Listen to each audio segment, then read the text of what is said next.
Bonjour à tous, bienvenue pour ce nouveau dossier, nouveau webinaire. Et aujourd'hui, nous allons parler de l'entéropsychologie. Alors, qu'est-ce qui se cache derrière ce terme peut-être peu commun? L'idée du lien entre les entrailles, les intestins, tout le tube digestif de manière générale avec la psychologie, les émotions. Et je suis absolument enchantée pour aborder cette thématique de recevoir un invité que vous avez déjà vu sur notre plateforme, Marc Josiphoff. Bonjour Marc. Bonjour Mathilde. Ravi de Merci. te retrouver Moi aussi. pour Grand ce plaisir. sujet de prédilection, ce sujet que tu as expérimenté depuis tant d'années, expérimenté pour toi, expérimenté auprès des personnes que tu accompagnes. Je retrace un peu ton parcours pour les personnes qui n'auraient peut-être pas vu le précédent dossier. On va en reparler au long de ce webinaire. Tu es naturopathe holistique depuis plus de 30 ans, héritier de tes parents, alors évidemment, mais héritier d'un produit particulier, très spécifique qu'ils ont créé. On va en reparler, mais produit phare de Xanthis, qui traite et va travailler en détail dans les intestins. On va y revenir dessus encore une fois. Tu as accompagné des milliers de personnes, soit en accompagnement individuel, soit dans vraiment ce qui t'anime aujourd'hui, le groupe et tout ce qui peut émerger au sein d'un groupe, particulièrement du point de vue émotionnel, parce que c'est vrai, sur la partie physiologique, on peut relativement facilement éliminer certaines choses par des jeûnes ou des douches, on l'a vu, douche intestinale, on en a déjà parlé, mais toute cette partie un peu détox émotionnel, élimination émotionnelle, lien psyché-intestin, là c'est plus sensible.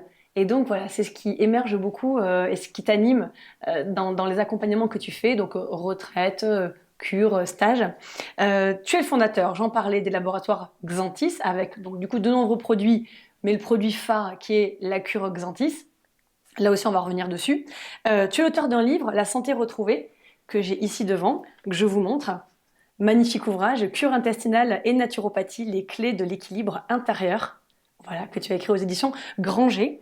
Et puis, au fil... Branché. Grancher, Hmm. Grancher, pardon, autant bien prononcer, tu as raison. Non, parce que je crois qu'il y a aussi un éditeur Granger. Pas les deux, en fait. D'accord, bon, Grancher. Et puis, au fil de tes accompagnements et de ton propre expérience, tu as créé ta méthode, finalement, celle qui t'est propre, celle que tu as définie au fil de ces années, qui est la Global Detox. Là aussi, tu pourras nous en parler, mais qui est vraiment une détox du point de vue très large, très holistique. Donc, on a grand plaisir de te recevoir et hâte, voilà, d'avoir tes éclairages sur cette thématique-là. Donc, l'entéropsychologie. Déjà, le terme me plaît beaucoup, d'avoir cette... alors, on sait qu'il y a le système nerveux entérique, qu'on aborde beaucoup. Mais pour démarrer, est-ce que tu pourrais nous parler donc du coup de ce lien intestin et puis cet ancrage, cette incarnation dans la matière avec ces intestins comme point de démarrage, comme racine? Mais oui, c'est ça. Le tube digestif, c'est tout ce tuyau qui nous traverse, ce monde extérieur qui nous traverse, l'environnement. Nous sommes en lien avec la terre-mère par, avant tout, ce tube digestif qui va effectivement puiser l'énergie vitale, les nutriments, les vitamines, les minéraux, les acides aminés, etc., dans notre environnement pour nous nourrir, pour nous construire. Dans ce ventre, donc dans ces intestins qui sont nos racines et qui sont l'étape d'après le cordon ombilical. Nous nous sommes arrivés dans le ventre de notre maman, dans ce ventre maternel, nourris par elle, par le cordon ombilical directement dans notre ventre. Donc il y a ce lien de ventre à ventre. De ventre à ventre. Là où effectivement l'incarnation se fait par ce ventre. Et nous nous construisons autour de ce ventre, autour de ces intestins, qu'on appelle aussi le second cerveau, mais qui en réalité est bel et bien le premier sur un plan historique, histologique, embryonnaire. Et c'est là effectivement dans ce ventre qu'il y a beaucoup le siège de l'inconscient aussi. Comment il s'appelle, le chercheur américain qui a beaucoup travaillé sur le second cerveau, son nom m'échappe maintenant, là, j'ai un petit trou, mais c'est pas grave, qui disait au final, mais finalement, est-ce que ce second cerveau ne serait pas Gershon, Michael Gershon, Ah oui. ce second cerveau ne serait-il pas le siège de l'inconscient? Donc moi, c'est vrai que dans mon parcours, je suis arrivé effectivement, comme tu l'as dit, avec ce destin de transmettre cette cure Xanthis et de comprendre comment elle fonctionnait. C'était ma première responsabilité avant de la transmettre, voir comprendre comment ça marche. Et dans ce questionnement, à un moment donné, s'est posé à moi la question de ce lien entre les émotions et les intestins.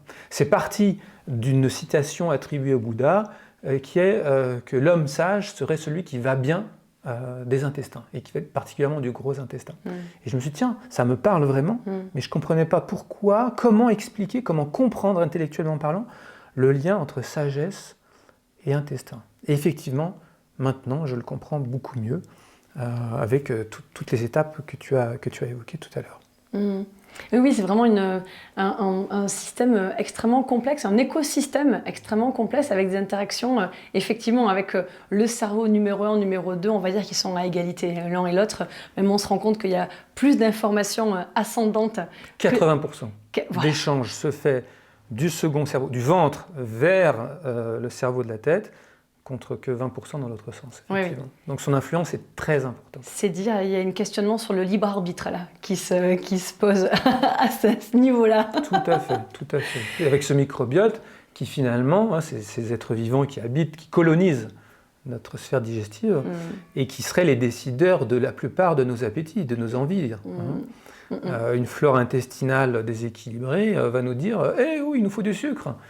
Des candidats albicans, par exemple, qui vont réclamer du sucre. Et on se dit « Ah, j'ai envie de sucre !» Et en fait, on croit que c'est soi. Et non, c'est qu'on est parasité, éventuellement, par des autres pathogènes.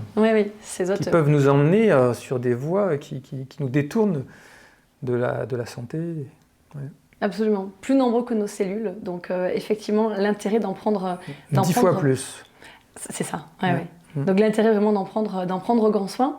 Et donc au travers de cette émission, de ce webinaire, l'idée était vraiment lorsqu'on a préparé cette émission et échangé, c'était tellement riche ce que tu avais à partager par rapport au sens et aux émotions. J'ai dit symbolique tout à l'heure, je ne sais pas si on est vraiment dans la symbolique, mais en tout cas ce qui peut émerger du point de vue psychique dans les différentes étapes de la digestion.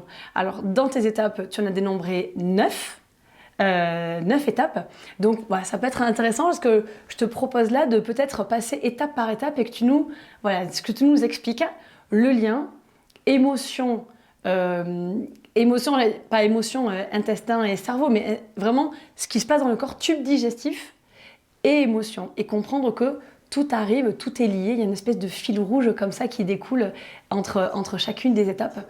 Et tu peux nous expliquer, sachant que la première étape peut être surprenante. Oui,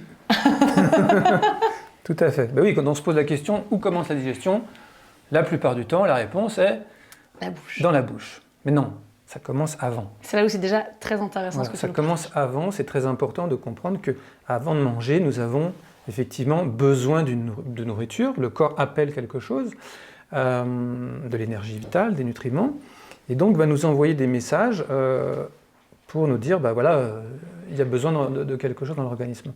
Et ça va être donc toute la phase qu'on appelle la phase céphalique, qui est avant de manger, et qui va mettre en jeu nos sens, la vue, l'ouïe, l'odorat, le toucher, etc., avec les messages de notre environnement.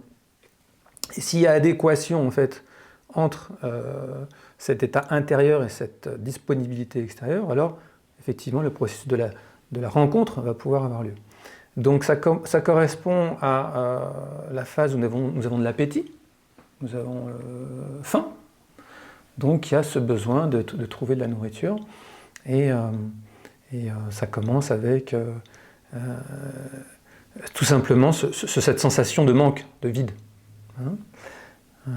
Voilà. Donc nous allons à ce moment-là peut-être rencontrer dans la nature un aliment qui va avoir par ses couleurs, par son odeur, répondre, faire écho à ce besoin.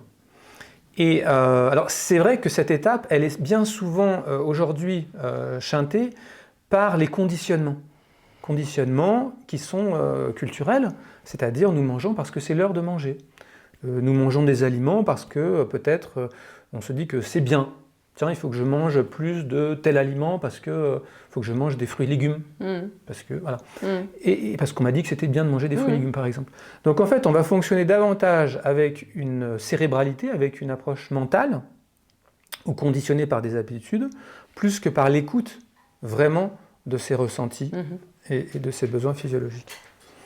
Mais si nous écoutons cette étape, alors on va par exemple voir une pomme dans un arbre et puis elle va nous faire saliver, elle va nous donner envie. Voilà. Donc c'est tout ce qui va créer le lien et nous faire rapprocher de l'aliment. Des odeurs bien sûr. Et tout ça, ça va déclencher des processus physiologiques. C'est-à-dire ça va par exemple déclencher la salivation. Nous en avons l'eau à la bouche. Ça va préparer le tube digestif à accueillir cet aliment.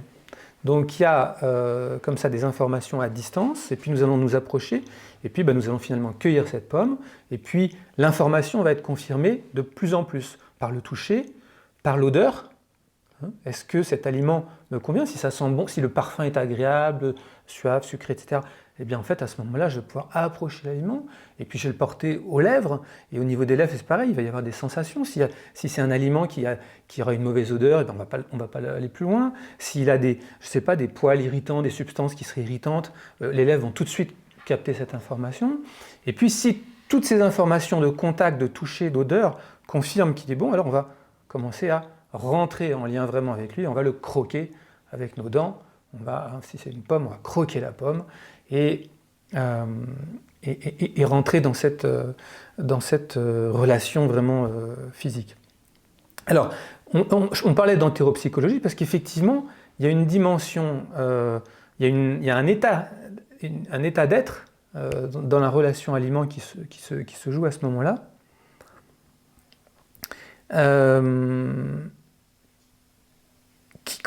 Qui se joue aussi dans nos autres relations qu'avec la nourriture.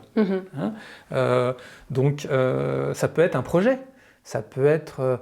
vous voyez, toute action qui démarre, que nous commençons, démarre avant avec une intention, avec une attitude d'aller vers. Oui. Si je souhaite, par exemple, cultiver mon jardin, je me dis, tiens, c'est un projet, il y a cette idée qui vient, cette idée, cette phase céphalique, cette intention qui est avant de passer à l'action. Mais c'est intéressant, parce que déjà, cette reconnexion au sens, donc odorat, toucher, sensation corporelle, elle se joue à l'intérieur du corps, puisque tu nous expliques qu'il y a tout un processus enzymatique derrière qui se produit. Et donc de faire ce parallèle avec l'anticipation d'un projet qui va... Plus on anticipe, plus on le pense, normalement, mieux on va le réaliser, ou en tout cas essayer d'anticiper ce qui peut se passer. C'est la même chose au niveau du corps et au niveau, derrière, on va le voir, des intestins. Donc déjà, c'est vrai que cette étape, bien souvent, on la met de côté. Donc c'est hyper intéressant que tu nous expliques là, que ça démarre par là aussi. Ça démarre par là, et c'est vrai que c'est très simple, c'est évident. Oui. C'est tellement évident que des fois on peut avoir du mal à l'expliquer. Mais en fait, le problème, c'est que bien souvent, cette étape n'est pas écoutée. On ne prend pas le temps ou l'attention pour être vraiment à l'écoute de son appétit, de son envie, de son désir. Et du coup, si ce n'est pas son propre désir, alors ça peut être le désir de l'autre, ça peut être lié à des conditionnements, ça répond à l'attente de l'autre. Et c'est plus vraiment ce que la physiologie a besoin. Si on me dit, mais ton besoin c'est ça, ah bon, voilà, donc je me soumets à une autorité extérieure et je ne suis plus vraiment dans mon autonomie. Ok, voilà. Très donc, bien. Il y a vraiment la nécessité d'être dans cette intégrité vis-à-vis de soi, vis-à-vis de la vie, parce qu'en fait, fondamentalement, c'est la vie qui appelle quelque chose. Et nous sommes observateurs de ce besoin. On s'est reconnecté à nos sens, on a pris le temps de sentir, appréhender l'aliment ou le sujet, quel qu'il soit, si on prend la thématique de manière plus large. Ça peut être, donc je donne un exemple d'un projet de jardin, mais ça peut être l'être aimé, ça peut être... Bien sûr. Ça démarre toujours par... cette notion de désir. Cette femme est magnifique, j'ai envie d'aller vers elle. Voilà, mais voilà, donc ça démarre toujours par cette première étape. Et les processus physiologiques qui en découlent derrière. Voilà. Vraiment, chimiques, au sein des intestins, au sein du corps. Au sein de toute la physiologie. Ça y est, la pomme, on l'a dans les mains, on l'a sentie, elle nous plaît, on a le désir pour cette pomme. On a le désir, et donc, voilà. Et donc, voilà, on Voilà. croque dedans, on la porte à sa bouche. Et donc là, on arrive à cette étape où... On croque la pomme, la salive est là, parce que le désir avait stimulé la salive, Absolument. et puis on va pouvoir donc croquer dedans, avec nos dents, qui sont vraiment la partie la plus dure du corps, autant en étant sensible dans la partie la plus délicate, avec les lèvres, et autant avec les dents, c'est la partie la plus dense et la plus dure du corps, qui est notre capacité à agir. Ce sont vraiment nos dents, c'est nos... Comment dire, c'est un petit peu exagéré de dire nos armes, mais quelque part, c'est notre capacité à mordre dans la vie et à affirmer notre existence par rapport à l'environnement extérieur. D'où aussi le fait que ces dents soient aussi un grand outil de séduction, quelque part. C'est par les dents, par la dentition, qu'on va montrer sa puissance, sa beauté, sa capacité à le sourire dentifrice à l'américaine, mais qui fait écho à cette conscience-là. Les deux étapes sont intimement liées. Parce qu'effectivement, la bonne capacité de mastication, la bonne salive, la bonne quantité de salive dans la bouche dépend aussi de cette première étape. Donc les deux sont vraiment imbriqués et relèvent alors la première du désir, la deuxième. Alors la deuxième, ça me semble être celle du plaisir, qui va se manifester par la mastication, par les papilles gustatives qui vont capter toutes les saveurs qui vont se dégager de ce fruit, de cet aliment, de cette rencontre, et où là, il y a l'expérience qui est vécue de la rencontre. Nous sommes encore dans le libre arbitre. Après, on va rentrer dans quelque chose qui va être plus inconscient, mais là, c'est complètement conscient. Et c'est pour ça que c'est très important de vraiment vivre cette expérience en conscience, et de prendre le temps de mastiquer, de goûter, de saliver, de bien mastiquer dans le sens du plaisir. Oui. Parce qu'on nous dit aussi, mastique bien, moi je me rappelle, on m'a dit enfant, mais il faut bien mastiquer si tu veux, pour bien digérer, il faut que tu mastiques bien, c'est très important. On sait que c'est une clé de la naturopathie. En macrobiotique. En macrobiotique, typiquement, on nous dit, tu dois mastiquer, je ne sais plus, 40 fois chaque bouchée. Mais là, ça devient une mécanique, c'est pas très intéressant. Si on se connecte au plaisir que ça génère, alors, ok, ça devient fluide, ça devient évident. Le 40 fois, on est dans le « il faut ». Il faut mastiquer. Mais il n'y a pas la notion, effectivement, derrière, plus sensorielle, qui fait qu'on sort du « il faut », ça devient spontané, naturel, et la différence se fait là. Et c'est le moment où on est dans l'action, on rentre dans l'action, on expérimente. Et s'il y a du plaisir, c'est génial, on peut mastiquer, et ça se fait de manière évidente, simple, fluide. Et par contre, s'il n'y a pas de plaisir, si c'est pas bon, là, la logique voudrait que non, cet aliment ne me convient pas, je recrache et je ne vais pas plus loin dans l'expérience. Je ne vais pas plus loin dans cette expérience, puisque... Mais pour ça, il faut être présent à cette bouchée. Parce que si je mange par conditionnement, parce que c'est l'heure et parce que je suis en train de discuter à table et en parlant d'autre chose, je ne suis pas présent à ce qui se passe dans ma bouche, je mange et j'avale, de manière totalement inconsciente. Et toutes ces informations qui auraient pu être captées à ce moment-là, ne l'étant pas, bien en fait, la physiologie en est dépourvue. Et ça va être du travail supplémentaire pour les étapes qui vont venir après. Donc là, c'est notre capacité à dire oui ou non à ce que l'on mange. Exactement. Il y a du plaisir, c'est simple. Il y a du plaisir, c'est oui. Il y a du déplaisir, c'est non. Alors, dire oui ou non à ce que l'on mange, et bien sûr, on ouvre. Donc, dire oui à ce qui nous ou nourrit, non, d'une manière générale, à tout ce dont nous nous nourrissons. Très intéressant, Sonia, que tu à toutes les expériences que nous vivons. Voilà. Et si nous sommes en train de vivre une expérience autre, et que nous avons la bouche sèche, et qu'il n'y a pas du tout de plaisir, c'est un indicateur que peut-être faut écouter. Écouter que là, je suis en train de vivre quelque chose où j'ai pas du tout de plaisir. Et se repositionner. Voilà, se repositionner. Et moi, là-dedans. C'est très égoïste, enfin, culturellement parlant, voilà. Et c'est très sain. C'est un égoïsme, c'est un sain égoïsme, parce qu'en fait, c'est la responsabilité que j'ai par rapport à ce que je mets dans mon espace intérieur. Toutes ces nourritures, je choisis de les mettre, et donc je vais devoir les assumer après. Donc c'est un vrai engagement. Puisque ce qui vient dans l'étape numéro 3, s'il y a plaisir, c'est j'avale. La déglutition. La déglutition, on est à la croisée des chemins, on est au niveau de la gorge. C'est un passage du conscient à l'inconscient. Ce qui se passe après, je ne le contrôle plus. Tout ce qui se passait avant, j'avais le choix. J'avais le choix de mon désir, je peux écouter, je peux être en accord, j'ai le plaisir, etc. Alors qu'à partir du moment où j'avale, là, je m'en remets à autre chose. Je confie à la physiologie, j'ai dit oui, donc maintenant, vas-y, fais le travail. Voilà. Absolument, oui, oui. Alors, donc, dans cette déglutition, eh bien, qui correspond effectivement à... Je déglutis si je dis oui, c'est-à-dire si j'accepte l'expérience, alors je dis oui. Ce qui se passe bien souvent, c'est que si je dis oui, j'avale l'expérience, je l'accepte comme ça en forme, mais en fait à l'intérieur, ça ne faisait pas du tout écho, il n'y avait pas de plaisir, j'étais pas heureux, c'était pas une expérience qui me nourrissait vraiment, qui me correspondait. Mais je dis oui par conditionnement, pour faire plaisir à l'autre, parce que c'est comme ça, parce que mes parents me l'ont imposé, parce que c'est l'éducation, parce que c'est comme il faut, etc. Alors c'est pas étonnant d'avoir la gorge serrée, d'avoir la gorge nouée, d'avoir d'avoir des troubles dans cette partie du corps qui vont manifester ce non que le corps dit, mais que la tête n'entend pas ou ne reçoit pas et n'exprime pas. Donc ça va être toutes ces expériences où je subis quelque part. Oui.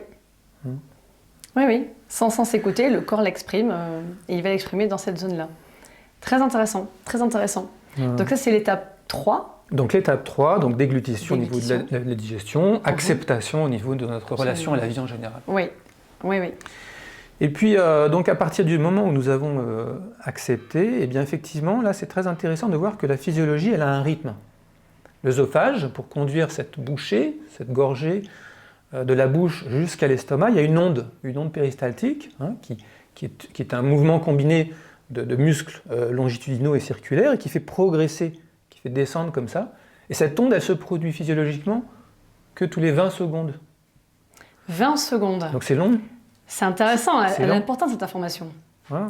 Sur la mastication, la rapidité d'engloutir son assiette parfois. Voilà. C'est très intéressant. Donc ça. si j'avale une bouchée toutes les 2 secondes, je force quelque chose que la physiologie n'accepte pas, enfin vit mal. Donc on est déjà dans une situation conflictuelle. Il y a un désaccord, une disharmonie entre le conscient et l'inconscient. Et le conflit va se marquer là. Alors c'est vrai que dans cette étape-là, il arrive lorsque il y a un trop de oui alors que c'était non, qu'il y a un trop plein, ou que l'expérience vécue est trop choquante, trop forte, trop brutale, il peut y avoir une ressource que le corps va employer, qui va dire « mais non, non, non, tu m'entends pas, mais je te dis non ». C'est le vomissement, c'est je rends cette expérience que j'ai avalée, je la rends. Parce que je ne peux pas, mon corps refuse. Hein, c'est lui qui fait la loi. C'est ce qui n'est pas évident de comprendre pour nous occidentaux, où on a tendance à être dans cette conscience d'un mental qui dominant du corps, alors qu'en fait, le corps a ses règles et qu'il convient de l'écouter. Donc ça peut être toutes ces contrariétés, toutes ces nouvelles, toutes ces situations qui nous bloquent, dans lesquelles on s'est enlisé sans pouvoir en sortir ou sans avoir pris sa responsabilité à un moment donné pour en sortir. Et du coup, ça va se porter beaucoup au niveau de l'estomac, donc œsophage, estomac. Cette étape-là, elle est sur les deux. On est sur la 4, là, c'est ça ? Alors, quand on arrive dans l'estomac, on rentre dans l'étape suivante, effectivement, qui est celle de l'estomac. Estomac, duodénum, avec la vésicule biliaire et le pancréas. Donc, en fait, c'est toute cette zone, la 4e étape, où donc les aliments arrivent normalement bien mastiqués, donc dans un état de soupe liquide. Et là, c'est le travail des sucs digestifs très puissants. Il y a eu déjà la salive qui a préparé au niveau des sucres, mais c'est vraiment dans estomac duodénum que vont se faire le gros des transformations chimiques, c'est-à-dire fragmentation des protéines en acides aminés, des lipides, des graisses en acides gras, et des sucres complexes, donc en sucre simple. Et puis de la libération de tous les nutriments. Donc là, c'est vraiment beaucoup d'énergie qui est consacrée, c'est le plus gros de l'énergie dans les étapes de la digestion, qui se produisent dans l'estomac et le duodénum, et qui font intervenir tous ces sucs digestifs, qui demandent énormément d'énergie, et qui prend beaucoup de temps. Cette 4e étape, elle correspond dans nos vies, c'est là... une information, c'est que 70%, dans une digestion équilibrée, 70% de l'énergie que nous dépensons dans notre vie, nous la passons dans la digestion. Hein, quand elle est équilibrée. Donc ça veut dire que si j'ai une digestion pénible, si je mange trop, voilà, ça peut être beaucoup plus. Ça peut encore monter. Hein, ça peut être 80, 90, 100, 110, 120% de notre énergie. Et finalement, digérer coûte plus d'énergie que ça en rapporte. C'est ça. Voilà. Ouais, oui. Donc c'est vraiment très important d'être à l'écoute, d'être au diapason du corps, de ne pas le forcer, d'être dans cette écoute intérieure pour choisir les bons aliments, le bon moment, le bon rythme. Cette étape numéro 4 va prendre de l'énergie, donc on peut sentir éventuellement une petite fatigue, parce que l'énergie est consacrée, arrive là, elle n'est pas disponible pour le cerveau, elle n'est pas disponible pour être à l'extérieur et agir. Donc c'est normal à ce moment-là d'écouter ce besoin et de prendre un petit moment de sieste pour permettre ce temps de la digestion. C'est vraiment, on est au cœur de la digestion, la gestion du 2, hein, parce qu'on fragmente. On digère, on sépare les éléments des uns des autres au niveau des molécules. Cette étape numéro 4, ça correspond dans notre relation et dans toutes nos actions, au cœur de nos actions, ce qui correspond au temps du travail que nous consacrons dans nos vies pour réaliser des choses. Oui. J'ai donné l'exemple tout à l'heure de faire son jardin. Oui. Bon, il y avait l'idée, il y avait l'intention, on a trouvé le terrain, c'est chouette. Je me dis, ouais, c'est bon, j'ai mes outils, tout ça, je vais passer à l'action. Ça, c'est l'acceptation. Avant, c'était le projet, le plaisir de toucher la terre, etc. Mais à un moment donné, c'est oui, je fais le jardin. Et donc, c'est l'engagement, hein, la phase 3. Et dans la phase 4, c'est l'action. Donc je vais désherber, je vais labourer, c'est le gros du travail, c'est faire de la place, séparer les composants, mettre tout sur la table pour faire en sorte de pouvoir ensuite construire mon jardin, l'aménager, etc. Donc on parle de labeur, hein, le travail, le labeur, labourer, voilà. On est dans cette étape-là. Dans une relation amoureuse, dans la relation de couple, on voit bien les étapes de la rencontre, au niveau de 1, le plaisir, le 2, c'est la rencontre amoureuse où on va s'embrasser encore au niveau de la bouche, et puis à un moment donné arrive, oui, je te choisis, tu me choisis, nous nous choisissons l'un l'autre, acceptation, engagement, on s'engage et on fonde un foyer.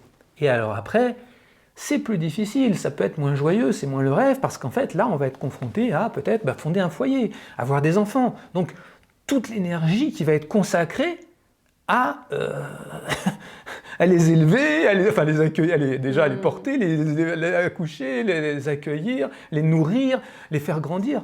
Toute cette énergie qui va être consacrée, qui prend beaucoup, beaucoup, beaucoup de temps, comparativement aux étapes préalables. Mais voilà, et c'est pour ça que ces étapes préalables sont très importantes, il faut prendre le temps de les apprécier parce que ce qui va suivre voilà, peut être pénible. Mais on ne peut pas bien préparer son jardin et être dans l'action. Elle est très très bien ton image du potager, on comprend parfaitement, l'analogie est formidable.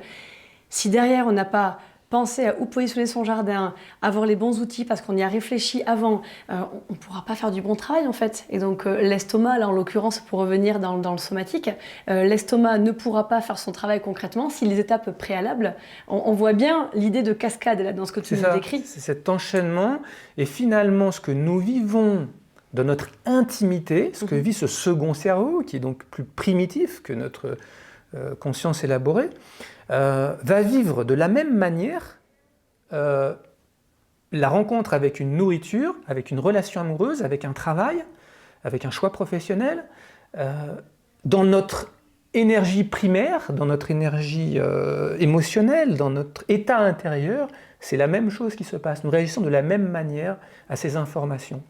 Et en fait, instantanément, le tube digestif exprime notre état profond.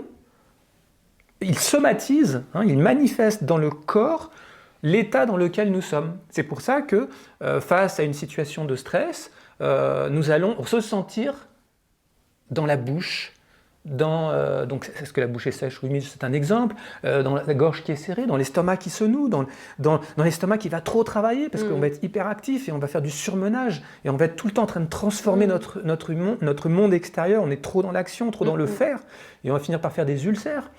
Oui, là ça touche à tous les troubles qui ont attrait à l'estomac, à la partie haute du tunnel. Et qui manifestent notre désaccord, enfin notre disharmonie avec la vie, avec la situation extérieure. Et ça se joue avec l'aliment que nous mangeons, mais avec toutes nos relations à chaque instant.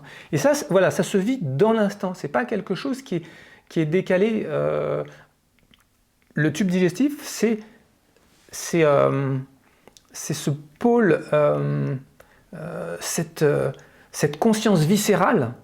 C'est un viscère, cette conscience viscérale qui exprime à chaque instant, dans son état, dans sa forme, dans sa tonicité, l'état d'harmonie ou de conflit ou de disharmonie qu'il y a avec mon environnement extérieur.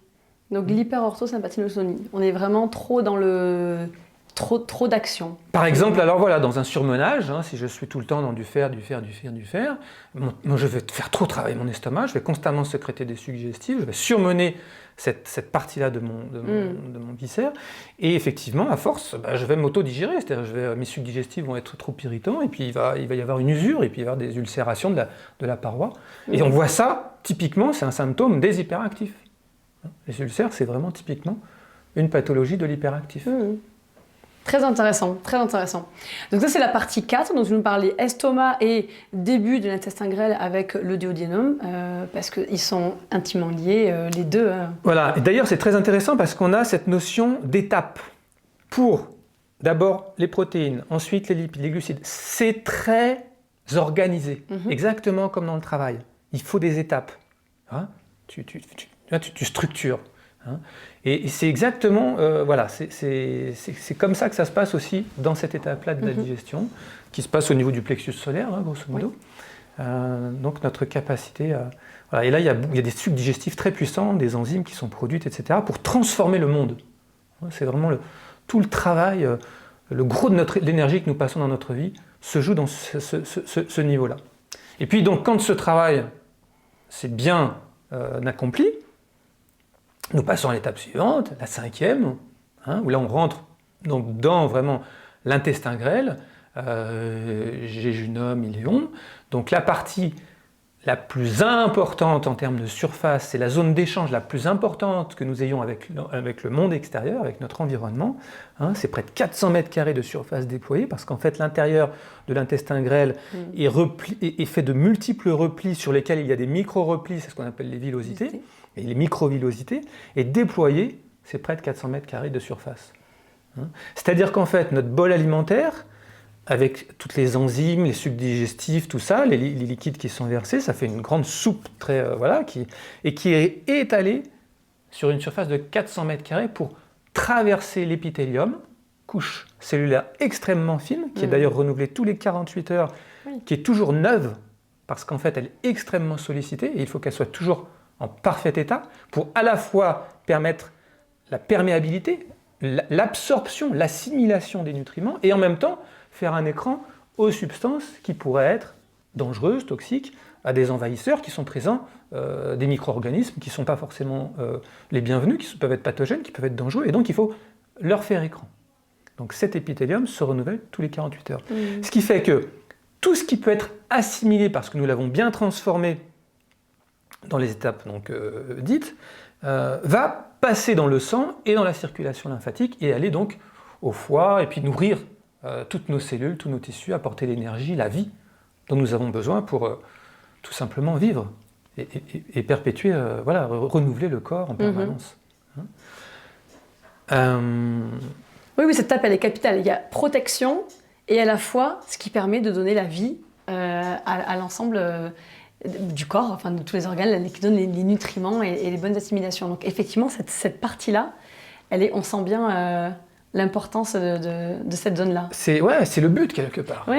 Tu vois, l'échange parfait du milieu extérieur à l'intérieur de la lumière intestinale et le milieu interne. Voilà, c'est là qu'on atteint l'objectif du départ. C'est-à-dire qu'en fait, il y avait un besoin essentiel, il y avait un besoin il y avait une carence, il y avait un besoin vital d'énergie, de composants, et l'information était arrivée donc au cerveau de manière inconsciente, avait été envoyée, et c'est traduit par ah, j'ai envie d'une pomme, j'ai envie de telle plante, je sens que, vous savez, comme on dit, les envies de la femme enceinte, qui va avoir des envies de fraises alors qu'elle ne mange pas des fraises d'habitude. Moi, là, je pense à une amie qui, quand elle était enceinte, voulait manger que des betteraves rouges, alors qu'elle ne supportait pas les betteraves rouges. D'habitude, c'était un aliment qu'elle exécrait. Tout d'un coup, la seule chose qu'elle voulait, c'était des betteraves rouges, des betteraves rouges.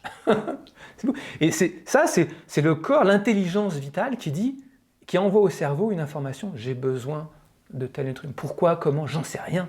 Mais c'est ça dont j'ai besoin. Et ça, c'est le médecin intérieur. Ça, c'est plus fort que tout enseignement de tout naturopathe, tout livre de science, quel qu'il soit. Celui qui vous dit, il faut que tu manges ça parce que ça, c'est bon pour toi. Ok, c'est une information. Est-ce qu'elle est vraiment vraie? Est-ce que c'est celle que la physiologie demande? Alors que quand ça vient vraiment de cet instinct sain, hein, je ne parle pas de l'instinct dévoyé par l'addiction, par exemple, où il y a ce phénomène qui est lié, on l'a dit tout à l'heure, une flore intestinale déséquilibrée qui demande du sucre ou autre.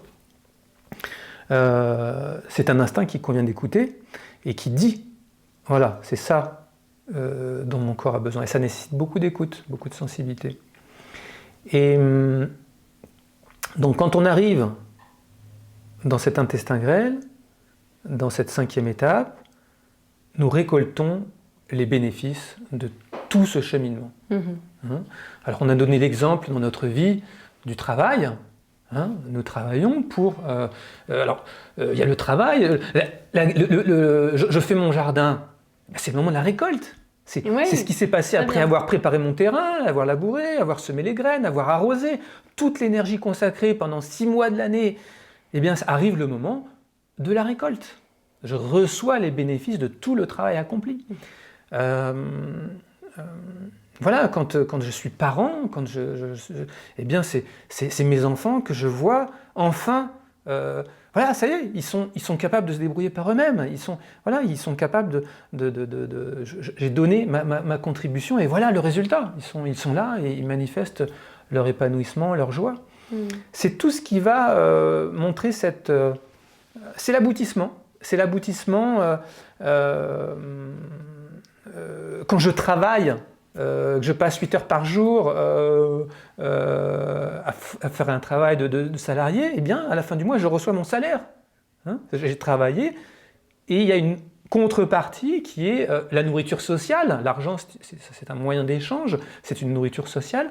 Et bien, en fait, voilà, qui va me permettre de pouvoir répondre à mes différents besoins. Donc, cette phase de l'assimilation dans l'intestin grêle, c'est la phase du recevoir. Hein, au niveau de toutes nos relations, c'est le moment où je reçois. Et si je suis en capacité, si la vie est bonne pour moi, parce que j'ai cette construction, j'ai cette conscience que la vie me veut du bien, parce que c'est ce que j'ai pu expérimenter au travers de l'éducation de mes parents, au travers de mes expériences de la vie, j'ai pu me rendre compte que la vie était un cadeau. Alors à ce moment-là, je peux recevoir. Mais si dans ma conscience, s'il y a eu des traumatismes, s'il y a eu des mauvais messages, des croyances dévoyées, des tas de choses difficiles qui me font croire que la vie est méchante, que la vie est mauvaise pour moi, parce qu'elle l'a été effectivement, et donc j'ai ancré ça en moi. Alors recevoir peut être très difficile. Recevoir peut devenir extrêmement, même une violence. Et du coup, on peut avoir son système immunitaire qui se retourne contre soi. C'est ce qu'on développe dans la maladie de Crohn, typiquement, où en fait, notre immunité attaque notre capacité d'assimilation.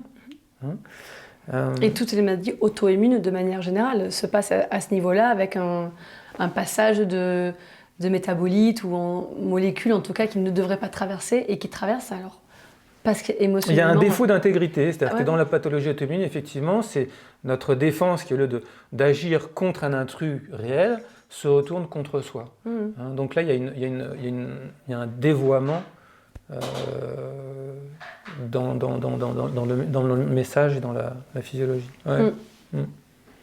C'est intéressant ce parallèle que tu fais, hein, vraiment, puis bien comprendre qu'on comprend bien que si le désir au début n'était pas présent, ni le plaisir, ni un surtravail, il arrive dans cette zone-là qui est capitale, on le comprend dans ce que tu nous expliques, ce qui se passe à l'intérieur du tube digestif, de l'intestin grêle, avec des formes de molécules qui ont qui n'ont pas la bonne forme, des aliments mal mastiqués, qui sont encore là, présents sous une forme inadaptée.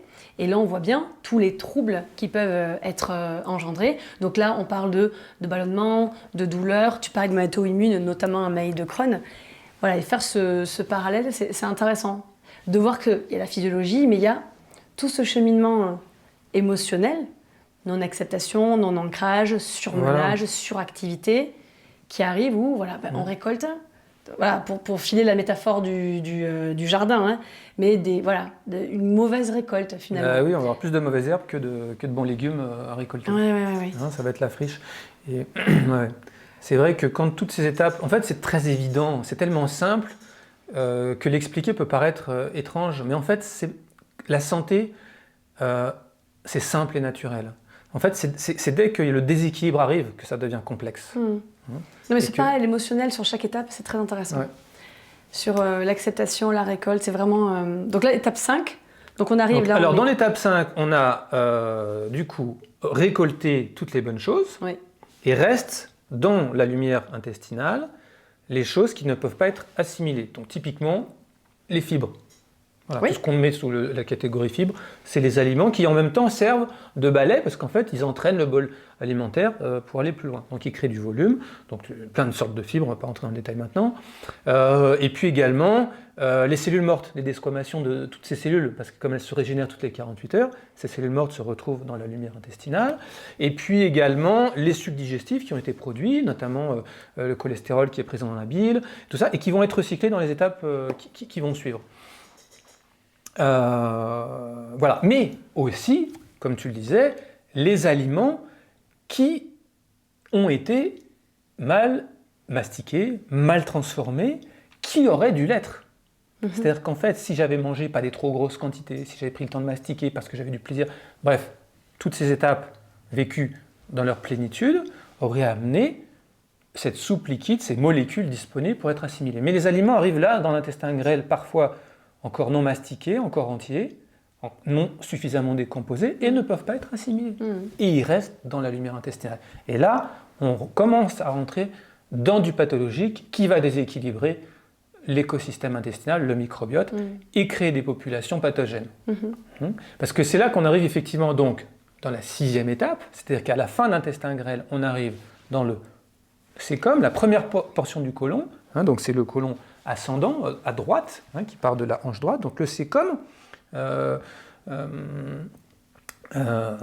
qui se termine en bas, enfin qui commence par l'appendice vermiculaire, qui va effectivement souvent être inflammé, enfin souvent, ça arrive malheureusement, qu'il y ait une inflammation de l'appendice, c'est ce qu'on appelle l'appendicite, et donc opération d'urgence et ablation de cet appendice, qui est en fait simplement un organe immunitaire lymphoïde, qui dit, attention, là, il y a des choses qui ne sont pas bonnes, alerte.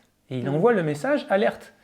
Et donc, la solution qu'on a trouvée, c'est de la couper pour la faire taire. En fait, on éteint le voyant lumineux, mais on ne résout pas le problème du comportement de vie qui a amené ça. Et donc, en fait, ça va se reporter plus loin, plus tard, sur d'autres choses encore plus profondes. On n'a pas écouté le symptôme, on l'a éteint, on l'a supprimé. Voilà.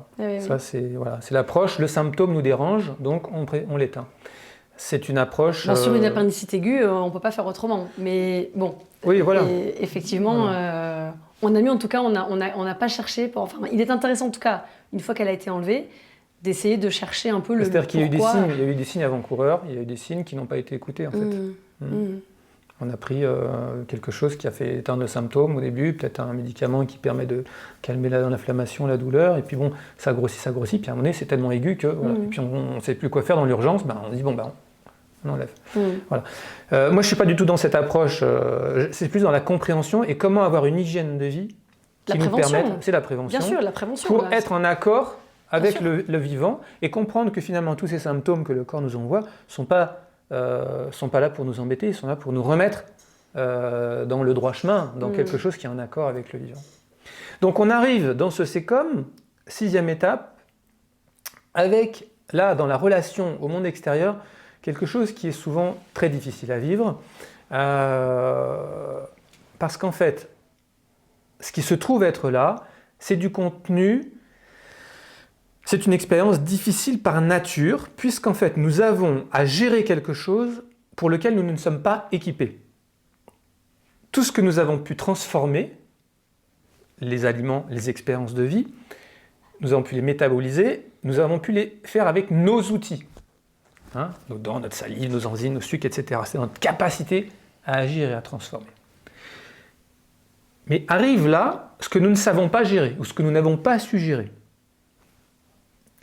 C'est typiquement, quand on parlait du jardin, une situation, tu récoltes tes légumes, bah ouais, mais là, par contre, la moitié des patates ont été mangées par un parasite, où il y a eu le mildiou sur les tomates, ou je ne sais trop quoi, et il n'y a pas la récolte attendue, et par contre, il y a un problème qui n'était pas prévu au départ. Parce que je n'étais pas conscient que j'allais être confronté à ça, parce que je n'avais pas la conscience suffisante pour appréhender ça. Et c'est dans notre vie en général, toutes les situations difficiles qui arrivent. C'est toutes ces choses qui font que qui sont inacceptables en fait. Il faut bien se remettre dans cette situation que c'est des moments de grande solitude, de grande difficulté, parce qu'en fait on est confronté à quelque chose où nous sommes impuissants. Il y a ce vécu d'impuissance dans cette étape-là, puisque nous ne sommes pas outillés pour faire face à cette situation. Oui, puis il y a toute cette flore du coup de fermentation, de putréfaction. Alors c'est fermentation à cet endroit-là, la putréfaction c'est plutôt de l'autre côté, mais qui peut se générer en fait, être produite dans cette phase d'élimination mal gérée. D'autant plus qu'il y a des aliments que dont j'étais équipé pour les transformer. Donc ce contenu alimentaire où j'ai pas été, on va dire, je sais pas comment le dire, où j'ai pas été présent quelque part, j'ai pas été disponible pour mon corps, j'ai pas joué le jeu de la vie quelque part. Ils arrivent là et ils vont générer. Il faut bien comprendre que le côlon, c'est la partie qui est colonisée par justement ce fameux microbiote de manière colossale. C'est là que le microbiote est le plus important, parce qu'en fait, il va héberger des êtres vivants, des bactéries, des tas de micro-organismes qui vont venir en fonction de la qualité de ce milieu. Donc s'il y a des nutriments que j'aurais pu assimiler, des aliments qui sont là que j'aurais pu assimiler, je vais attirer une flore, un microbiote concurrentiel. Donc des micro-organismes qui vont faire le travail que j'aurais dû faire. Et nous sommes en compétition, et non pas en partenariat. Donc ça va créer quelque chose de très conflictuel.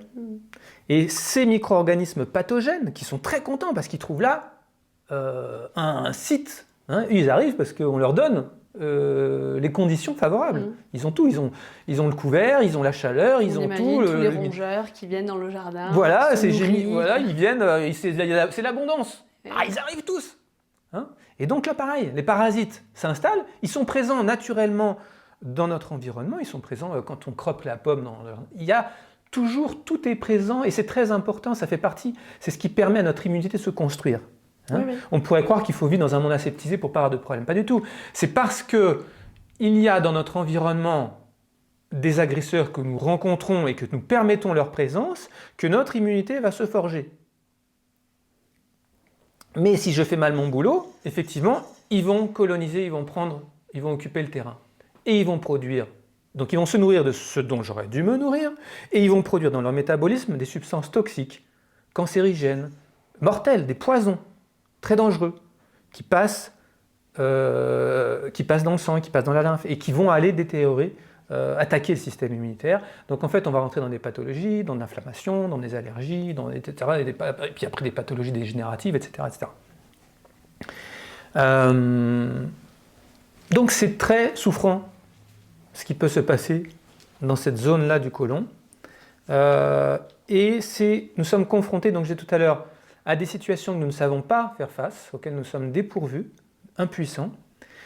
Et face à ça, nous avons deux modes de réaction. Soit une situation dérangeante arrive, on la voit arriver, et on va prendre sur notre énergie vitale, sur nos réserves vitales, pour lui dire « je ne veux pas te voir, va-t'en, dégage ».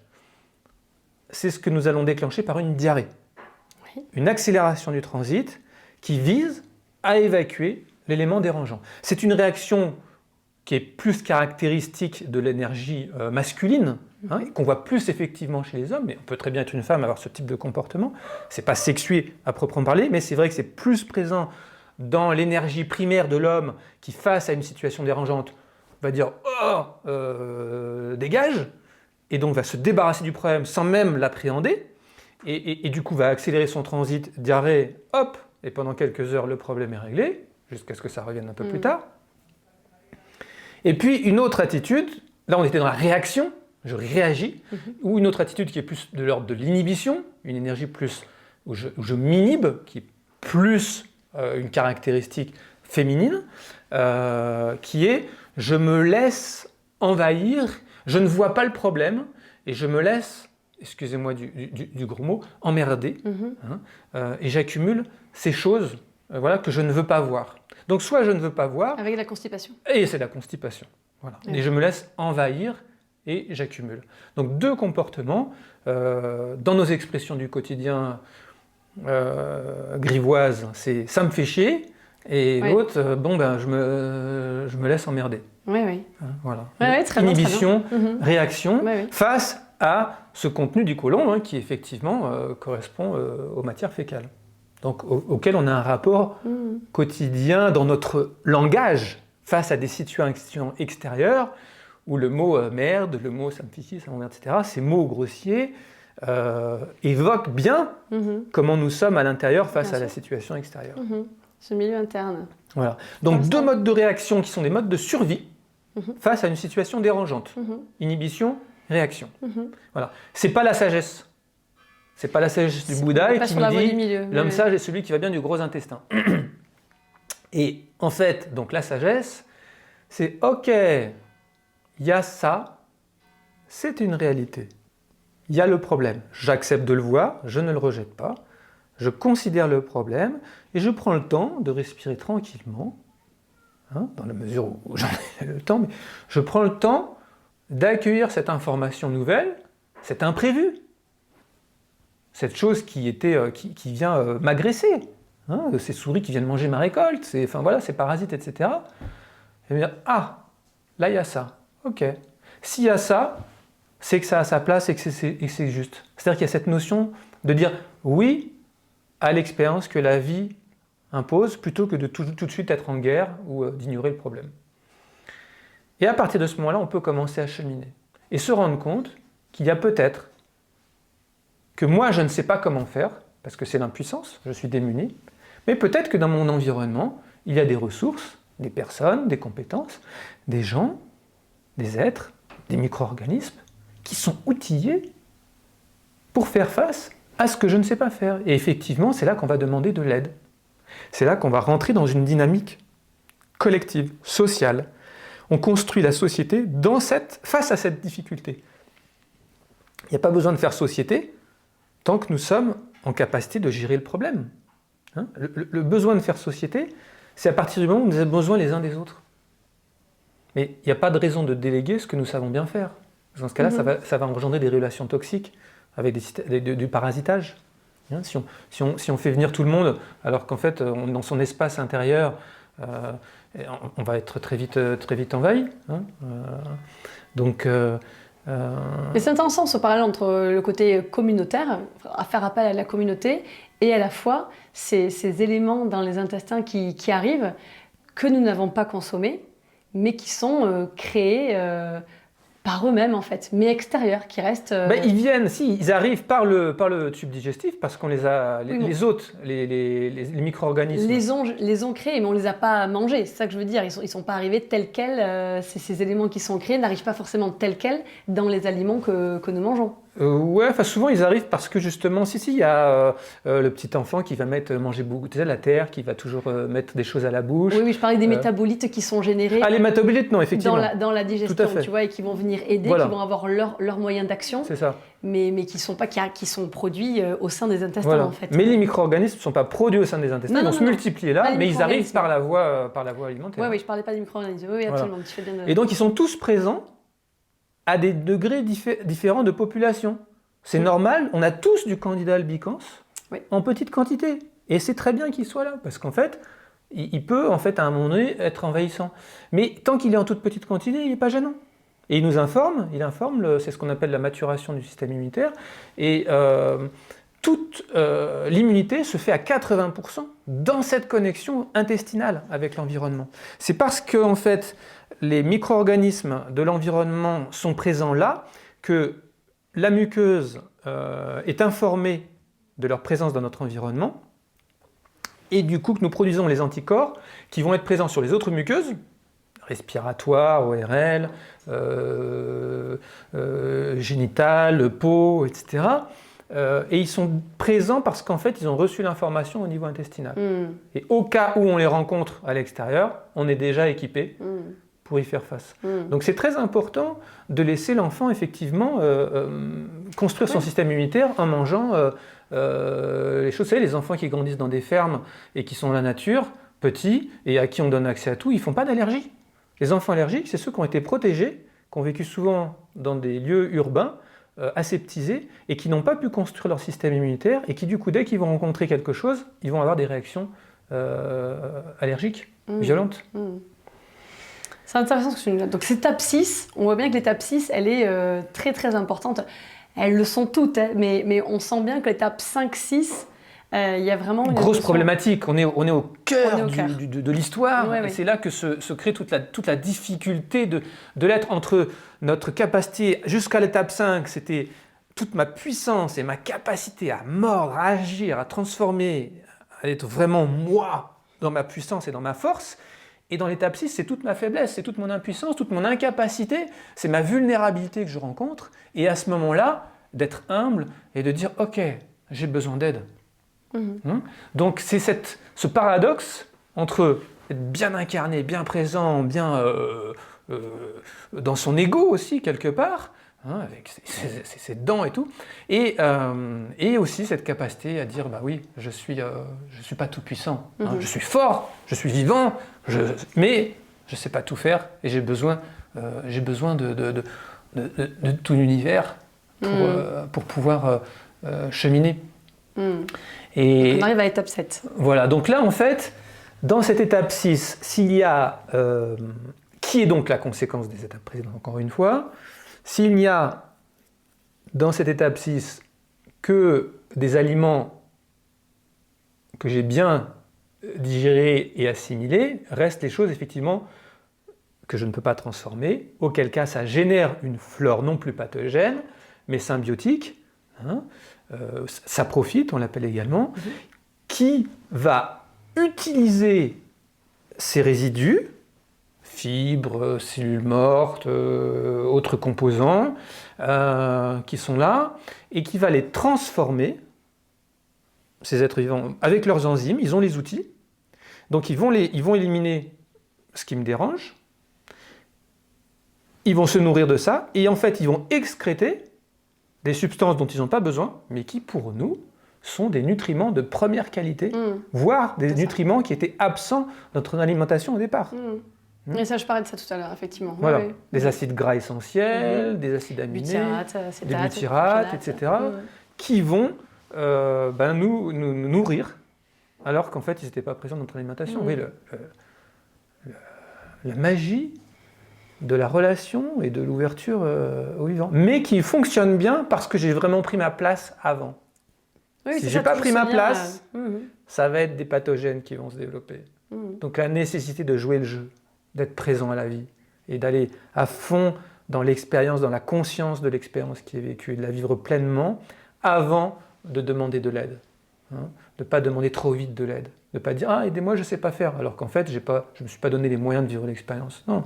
Il faut se confronter à la réalité de la vie, à la difficulté, faire ses armes, etc. etc. C'est important, c'est ce qui permet à l'individu d'exister.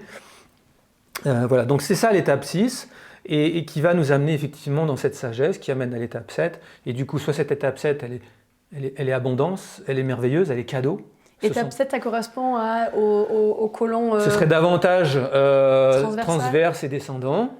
Voilà, donc transverse descendant, transverse qui traverse l'abdomen comme ça, qui passe au niveau donc qui passe des côtes à droite, au niveau du nombril qui remonte là. Enfin, dans la théorie, parce qu'en fait, quand on fait des radios, on se rend compte que cet intestin, il n'a jamais cette forme-là, parce qu'il est tellement justement confronté à des conflits, à des guerres intestines.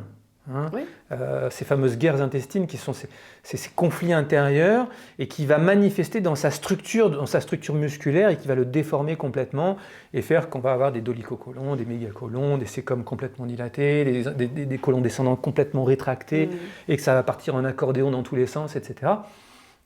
C'est assez spectaculaire. Et moi, j'ai jamais vu de radio ressemblant aux dessins qu'on nous met dans les livres d'anatomie. Jamais j'ai vu ça. Voilà. Ce sont juste des dessins théoriques, mais dans la réalité, j'ai jamais vu. Alors après, c'est normal, c'est un tissu mou, c'est un viscère, et il est mu par tout ça, et il ne faut pas en faire une pathologie, c'est pas un problème. Il a la capacité de. Mais il faut quand même en avoir conscience. L'avoir en tête. Voilà, que c'est bien là que se jouent beaucoup de choses difficiles. Donc dans cette étape 7, il y a la récolte, c'est ce que j'appelle les bénéfices secondaires d'avoir su finalement être humble, d'accepter l'aide, de demander de l'aide, de la recevoir. Et là, il y a plein de cadeaux qui n'étaient pas pressants au départ, et c'est la grâce de la vie. Je trouve ça très bien que ce soit l'étape 7, parce que 7, c'est aussi les 7 couleurs de l'arc-en-ciel, les 7 tonnes de musique. Il y a quelque chose de l'ordre de l'accomplissement, de l'harmonie, et où en fait, finalement, c'est toute la diversité de la création et toute la richesse que nous apporte cette diversité. Donc nous pouvons vraiment là embrasser et être plein de gratitude pour ce que nous avons su faire dans ces 5 premières étapes, parce que nous avons été présents dans la vie, et pour tous les cadeaux et les richesses des autres qui nous enrichissent une fois supplémentaire.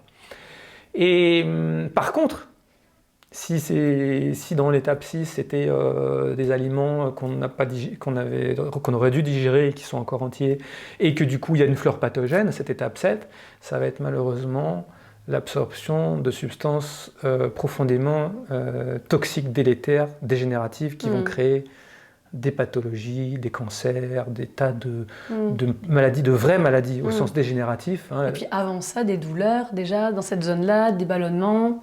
Donc cette flore de putréfaction dont on parlait effectivement, une flore de putréfaction, parce que si on mange beaucoup de viande et qu'elle n'a pas été beaucoup de matière carnée souvent, et puis qui est mal assimilée et qui se retrouve encore effectivement dans le gros intestin, là des matières carnées dans le gros intestin, c'est très délétère effectivement. Ça produit, on retrouve les mêmes substances qu'on retrouve, il y a une qui me revient en tête, je ne les ai plus toutes, mais la cadavérine. Dont le nom est très évocateur, puisqu'en fait c'est une substance qu'on retrouve sur les cadavres et qui se retrouve dans un gros intestin déséquilibré. Des productions d'histamine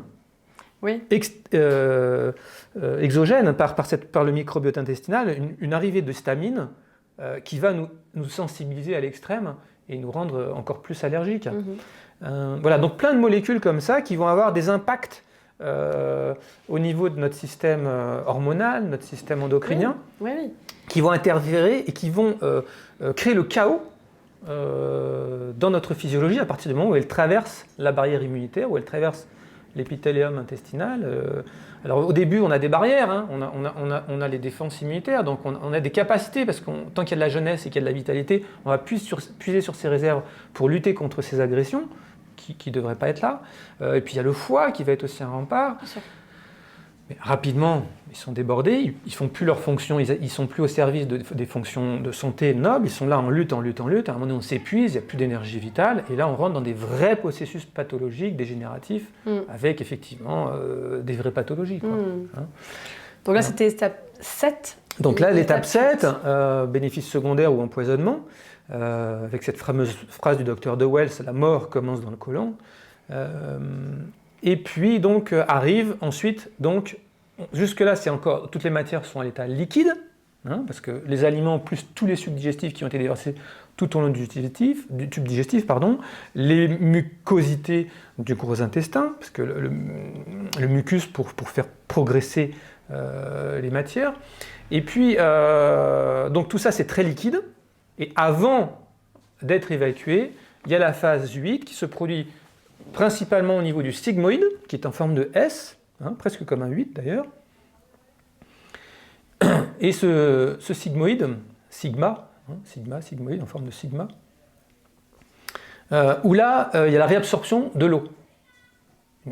Le gros de l'eau va être réabsorbé, et en réabsorbant l'eau, on forme des matières.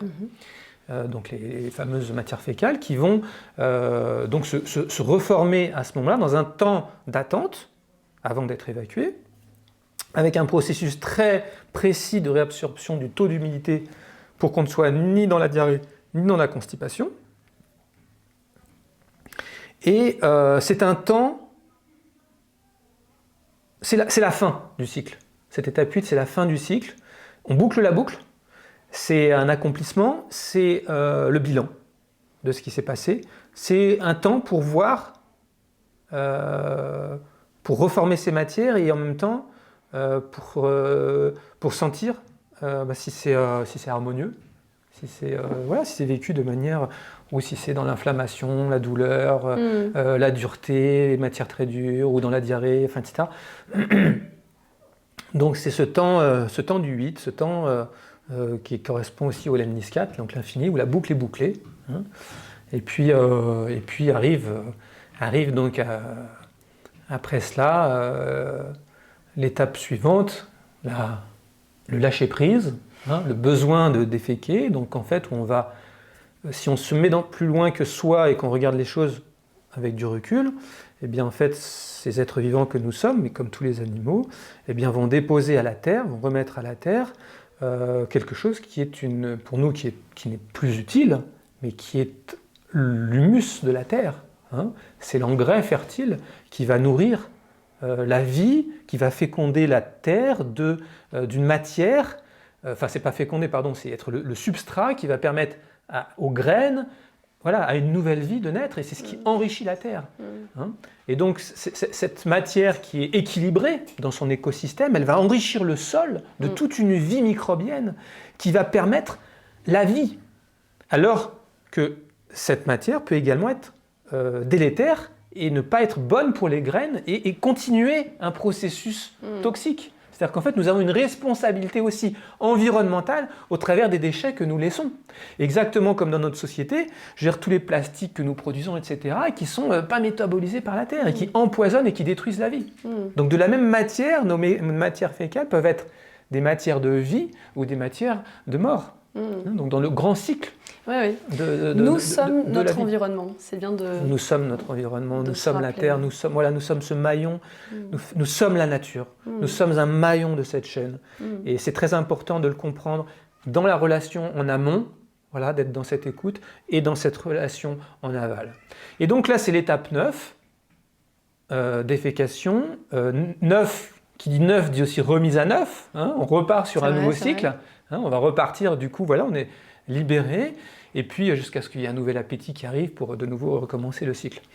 Et donc, quand on est dans cette conscience, dans une démarche d'hygiène de vie comme le sont nos auditeurs, c'est amener plus de conscience dans nos choix de vie. Bien sûr, oui. Et tout ce cheminement, c'est pour amener aussi, c'est un éclairage, une invitation à voir la responsabilité que nous avons par rapport à ce que nous vivons et par rapport à notre santé et ce que nous laissons à la terre, etc.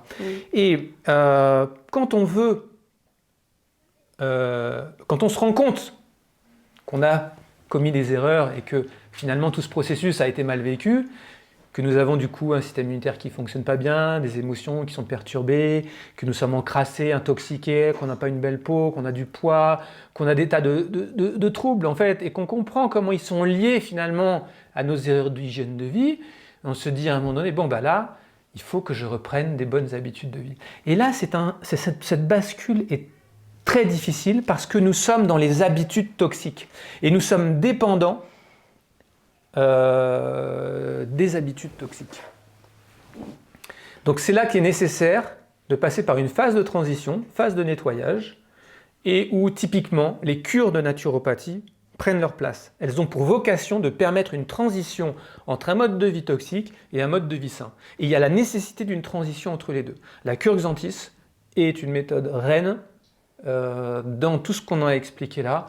La réflexologie intestinale. La réflexologie intestinale pour permettre ce grand nettoyage du passé dans la physiologie et dans notre relation, dans la dimension émotionnelle, dans cette notion du second cerveau, dans cette intelligence intime que nous développons dans toutes nos relations. Cette réflexologie intestinale, elle est là pour libérer ce passé et donner l'occasion à notre corps de repartir sur des bases neuves, d'autant plus que nous sommes conscients et que nous décidons maintenant de nous mettre en accord avec la vie, avec notre sensibilité, avec cette écoute de nos désirs profonds, de notre plaisir, de notre joie et de notre choix de jouer le jeu de la vie, de bien mastiquer, de comprendre tous ces processus et de les intégrer dans son quotidien. Cet alignement important. Alors je rappelle à nos auditeurs qui nous regardent ce soir, tu parlais de réflexologie intestinale, nous avons consacré un dossier sur la réflexologie intestinale que vous pouvez retrouver sur la plateforme, où vraiment tu expliques plus en détail en quoi consiste la réflexologie intestinale, en quoi consiste la cure, tu expliques le comment, le pourquoi, toutes les différentes pratiques, les meilleures pratiques en fait pour vraiment obtenir les meilleurs résultats de cette réflexologie intestinale qui vient jouer sur ces 9 étapes. Donc même si ça se joue au niveau de l'étape physiologiquement, ça se joue au niveau de l'étape 8. Ouais, 8-9. 8-9, oui. 8-9, oui. Mais finalement, il y a un impact jusqu'à l'étape 2. Voilà. Une. Même une, oui, c'est vrai, sur la Si, psyché, absolument, sur la partie émotionnelle. Ça modifie le rapport qu'on a à l'environnement, complètement. L'approche qu'on a, complètement. Et c'est instantané d'ailleurs. Et c'est le principe de la technique réflexe. C'est-à-dire qu'en fait, on stimule une zone terminale et on a un impact sur toute l'arborescence, tout ce qui est au-dessus. Oui, tout à fait. Merci beaucoup Marc pour cette approche nouvelle, différente de ce qu'on peut voir ou écouter sur ce lien microbiote. On va au-delà du microbiote là. En fait, tu nous expliques toutes ces étapes qui apportent une typologie, une signature particulière du microbiote et qui soit le plus sain et adapté possible parce que comme tu l'as rappelé, bon nombre de pathologies ou de troubles, sans aller jusqu'à la pathologie déclarée, de troubles dont on ne fait pas forcément le lien avec ce microbiote déséquilibré. Et donc de faire ce parallèle entre les ressentis, les émotions, l'approche de la vie de manière générale avec ce résultat-là dans la physiologie, c'était très très intéressant et très nouveau. Donc merci infiniment Marc pour tous ces éclairages. Merci à vous pour votre écoute, votre fidélité. C'était un plaisir de partager ce moment avec toi et j'espère que vous avez appris plein de choses, j'en suis absolument certaine. Merci infiniment et puis au plaisir de te retrouver bientôt. À bientôt Mathilde, merci beaucoup. Au revoir. Au revoir.